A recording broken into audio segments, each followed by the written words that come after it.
Welcome to a new edition of the Neon Jazz interview series with New York City-based jazz journeyman and pianist Kevin Hayes.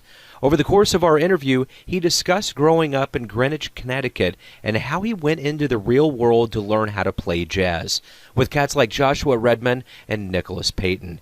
He has been quite prolific over his career, releasing 15 albums as a leader and 60-plus as a sideman.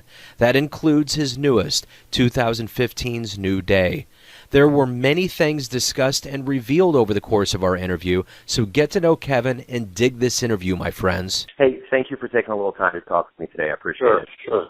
Yeah. So what I'm going to do is I'm just going to dive right in here. I know you're a busy man, and this is kind of a way of introducing what you're doing lately to the audience. And my question is this: what has been going on with you lately?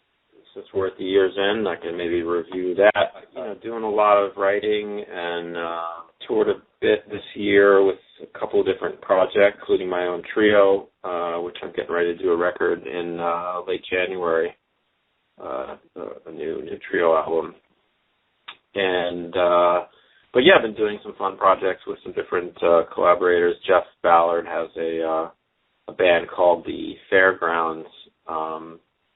And we went out on the road in the spring and did a month or so run in Europe with this cool band with Lionel Lueke, guitar player and singer, and Reed Anderson playing electronics, actually, the bass player from the Bad Plus.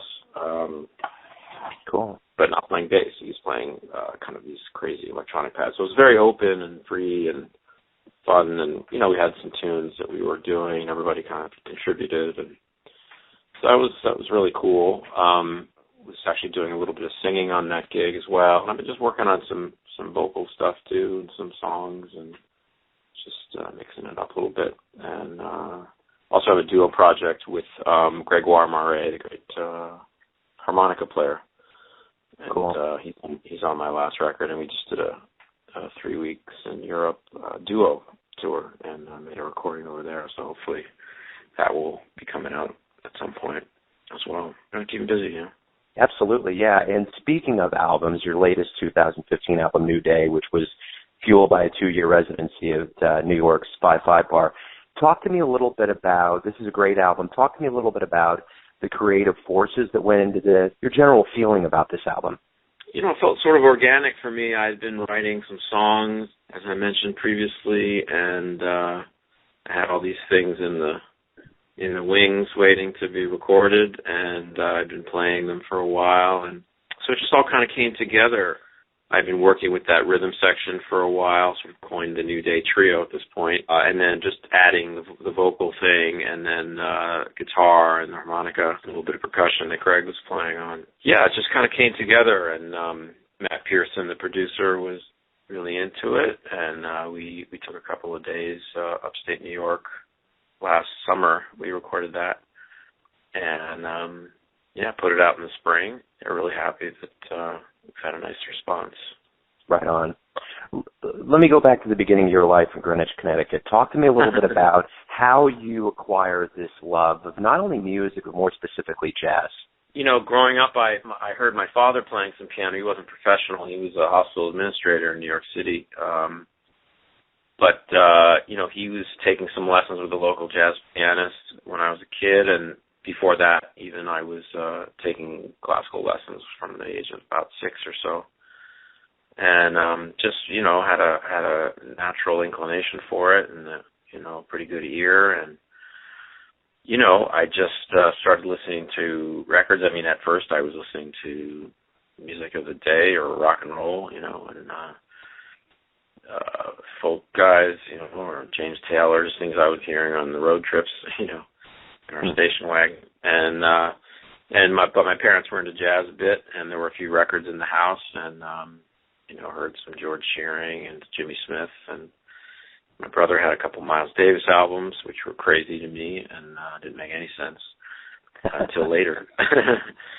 He was kind of into some like fusion type stuff, but just by the time I was about 14 or so, I was in full swing, so to speak, and really getting into jazz and studying, and I guess the rest is history, sort of. Yeah, absolutely. So growing up, what did you want to be when you were a kid? Was it always music, or was there something else? Well, no, that was pretty much it. It was such a natural thing for me. I just loved music, and like you said, I mean, whether it wound up being jazz or whatever, I just knew I wanted to play. I enjoyed it so much. So I never really thought about being, like a fireman or something like that. Right. What is it about the piano that you love so much? Why were you lured into that, and why has that been your sustaining instrument? Yeah, it's a good question. I think because it's such a complete instrument in terms of being able to handle harmony, and I just always had an affinity with the instrument, and certainly had one growing up. I certainly love the sound of the instrument and what you could do with between the touch that you gave the piano and the pedaling and the different effects that you could get. Certainly the range is a factor, probably. It kind of captured me that way. Yeah. So the great Ben Winkleman in New York, I spoke with him, and he talked glowingly about your teaching to him. And as a teacher, I'm curious to know what education you had formally leading up to today, higher education, early years. Kind of give me an idea of what education did for you. Well, to be honest, I really didn't have much higher education. I went to Manhattan School of Music right out of high school, but I took a leave because I got a gig, and I went to Europe for a few months. And by that time, I was starting to get more work, and I just kind of bowed out quietly, bowed out peacefully from the school thing. That actually happened to have been the first year of that jazz program.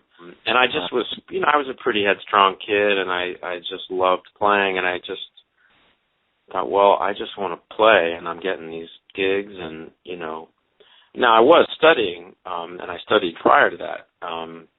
I studied with, my earliest jazz teacher was a guy by the name of Lou Stein, which I was when I was in my early teens, and then, worked with him for a few years, and then our good friend Bill Charlap was studying with a guy named Jack Riley, and then I studied with Jack some.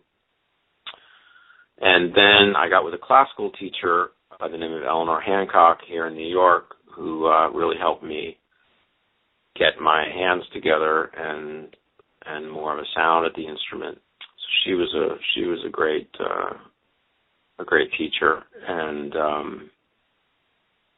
though she didn't know much about jazz, she knew a lot about music, and so I would improvise for her, and she would say things like, well, you could have made more of the ending on that, on that phrase, and so rework that. And in many ways, I think she's responsible for a lot of the care that I try to take in my phrasing to make sure that each note is placed where I want it to be.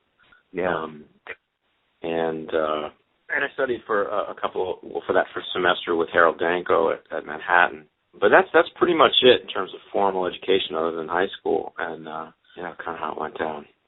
As the great Phil Woods once said, very glowingly, it's great what you can get at higher education, but you really learn in the clubs of the world. And in that vein, I got to ask you, what was it like when you really got to New York and started playing gigs? How was that? It felt amazing. I mean, I started to come into New York as a teenager with a friend of mine, great bass player, Sean Smith. We grew up together. We would ride into the city, and we would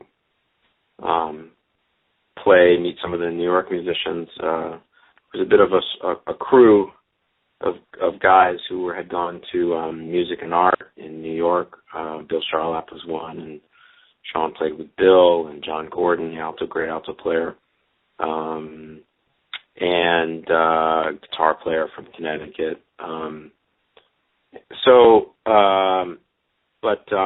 We started meeting some people, and they were connected with a guy by the name of Don Sickler, who was a record producer and publisher in New York. And we had a lot of sessions there, and Don was sort of having us audition these tunes that he was publishing a lot of Kenny Dorham music, so I got a lot of experience at Don's place, and got to meet Hank Mobley there, and all these jazz luminaries were flying through that place. So that was the beginning of that, and then of course just being able to hear the great musicians and going to the Blue Note and going to the Sneaking in Bradley's and Bill's Vanguard and hearing some of my heroes. So it was a great gift to be so close to the city, I think, too, just to have that exposure and starting to meet musicians. When I finally moved to the city to go to school, I started, of course, meeting more musicians and getting some more gigs and people recommending me for stuff. And one of my early gigs was with the Harper Brothers back in the early 90s, and Philip Harper and Leonard Harper, and then worked a little bit with Benny, well, not a little, actually quite a bit, with Benny Golson. Met Al Foster around that time. I started working a little bit with him, Roy Haynes. And then, I was making my own records. I had a few records I did on Blue Note in the 90s, and, was able to work with some other people, work with some of John Scofield. So just being in New York, there were so many great musicians, and, of course, my peers as well. My guys were, I was playing with Bill Stewart, and Bill was in my trio, and we started playing together with Doug Weiss, Josh Redman, and Kurt Rosenwinkel, and Peter Bernstein, my generation of guys. That's kind of how it evolved, and it was just a matter of being kind of around and playing with these guys and wanting to play with the best players I could, so they would help me get better, Absolutely. Yeah. Well, so as time has gone on, you've had 15 albums as a leader, 60 plus as a sideman. Tell me what you think your most profound period of creativity has been. I don't know about that. I hope it's today. And I don't know. Yeah, profound's a big word, but I think as I mature as a musician and things that I know that I like, I feel that I'm zeroing in. In some ways, not to self-analyze too much, but in some ways, I think I'm probably something of a late bloomer, in terms of kind of finding my voice. Takes some people longer than others, I think. When I was coming up, basically, I just wanted to sound like Herbie. That was my hero. And, I did a decent job, but the thing is, there's only one Herbie Hancock, and I ultimately didn't want to be a copy of somebody. But these were my heroes, and I took so much from those guys, Bill Evans and Herbie and Chick and Coy, just all the different players that I love, and Monk, and, as Miles Davis talks about, putting all those guys in a funnel and seeing what comes out, mixed with your personality. And not just piano players, but guys like Sonny Rollins, who I actually got a chance to work with. Hopefully just a process of constantly maturing and zeroing in on kind of who you are. And that sometimes takes a while, and to kind of let that flower. And when you asked about the teaching thing, I think that's what I try to encourage. I can give some basic pointers, on harmony and rhythm, and just general musicality and phrasing and intentionality and not wasting notes and that kind of thing. But ultimately, the student and the artist has to put this thing together according to their own, muse. Absolutely. And inspiration, and work. Yes, absolutely. So you've traveled the world. You've been all over the place. And, it's one thing to travel and have that influence you, but to play your music to people around the world. Do you like traveling? Do you like doing that? If I could do it without the traveling, that would be great. But unfortunately, it means getting on airplanes and being tired and having to deal with jet lag and strange, sometimes hotels or just, different, just moving around all the time. It gets a little tiring, I really can't complain, we get to play in beautiful places for beautiful people, meet all kinds of different folks in different parts of the world, eat great food and generally treated really, really well and appreciative for appreciative audiences. And for me, it's really special too, especially playing my own music. You know, huddle in my apartment in New York and put these things together. You have no idea whether anybody will like them. You like them, but you hope that they will. But it's a nice affirmation when people feel like they can identify with your music or there's something that touches them. So that's really meaningful. It's the reason I make music, and it's the reason I listen to music. It was what I loved about it. So I'm trying to do the same thing for people who, perchance listen to me as I wanted to get, listening to someone like Wayne Shorter, or Miles. Well, let me ask you this. We have obviously established that you're a teacher, and let me, you kind of talk a little bit about your philosophy with your students, but tell me who your most influential teacher has been in your life. I mentioned Eleanor, the classical teacher. In a way, I think she was, in terms of what really I felt turned the corner for me musically, just in terms of the touch on the instrument, on how to not force, to give me a real clue on technique and something that was going to make it so that I could be as free as possible to improvise. So beyond the formal teacher, I think just so many, really. I mean, a lot of them were just people I had the chance to work with. If being on stage with Roy Haynes at the drums is not school, I don't know what is, Yeah. I mean, that's like a real kick in the pants, Absolutely. And so there's something about just doing it, like you were saying, Phil said. But guys like Benny Golson I learned a lot from, and just different people, and a lot of my peers, just Bill Stewart, I learned a tremendous amount from. And you don't even know, there's no name to the lesson, it's like you don't even know exactly what you're absorbing. You just know you're around these great musicians. Yeah. And all of a sudden you're being raised up. Yeah. And so that's, really, really it. You mentioned already playing with what the world would consider major jazz heroes. You mentioned the influence of Herbie and from Miles Davis albums when you were younger. So I'm going to ask you this in kind of this fantastical way. If you could get into a jazz DeLorean, the Immaculate Time Machine, and go back in time and see a gig, who would you see and where would you go? Oh, interesting. Well, it's interesting. I'm starting to read kind of an artful biography, kind of poem for Billie Holiday, and I actually live in Harlem now, and just reading this book and hearing that, Lady Day lived 6 blocks from here, or, I'm in Sugar Hill and this is where Sonny was. So, it's kind of, I think it'd be pretty cool to be living right where I'm living right now in 1940 or something like that. I think it'd be pretty cool to see some of those people. So, yeah, I don't know. I've never really thought that much about that. It'd be pretty cool walking to a club and see Art Tatum play, or music was so powerful. And, Absolutely. Or Sonny, and I feel very lucky in that the period which I came up, some of these guys were still around or in their prime, Joe Henderson, guys like that. Like I had a chance to play with these guys, and that was really, really amazing.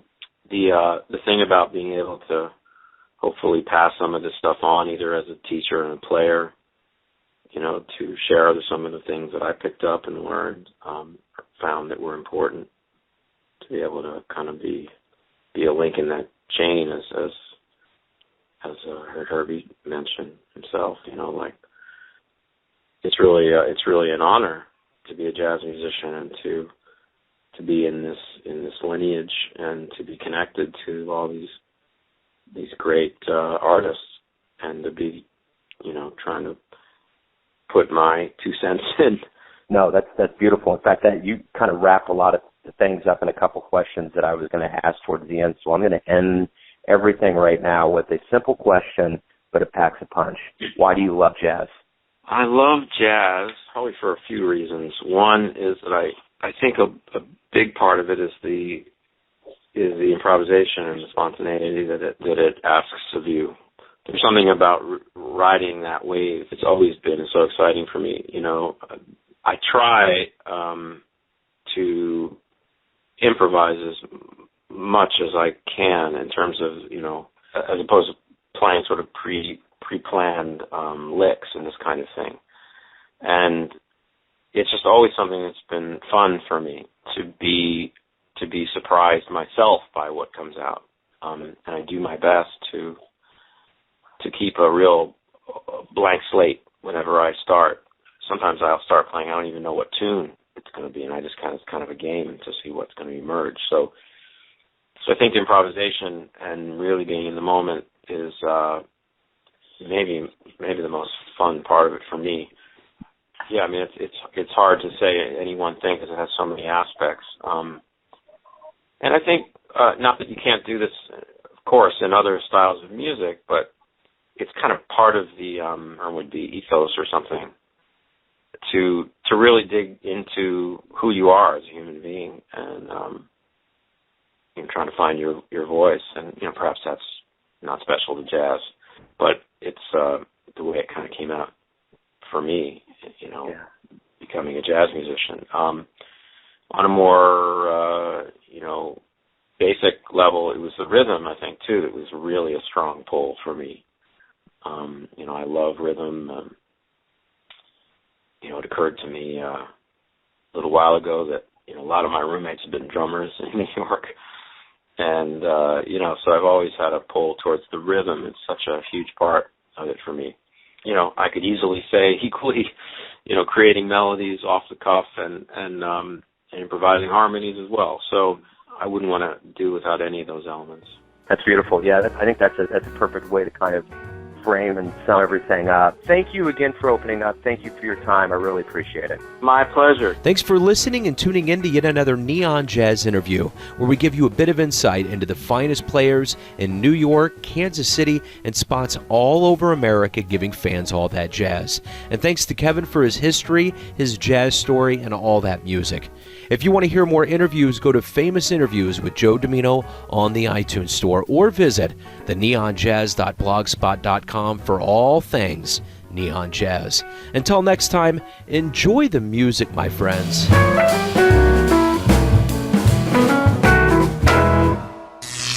Neon Jazz.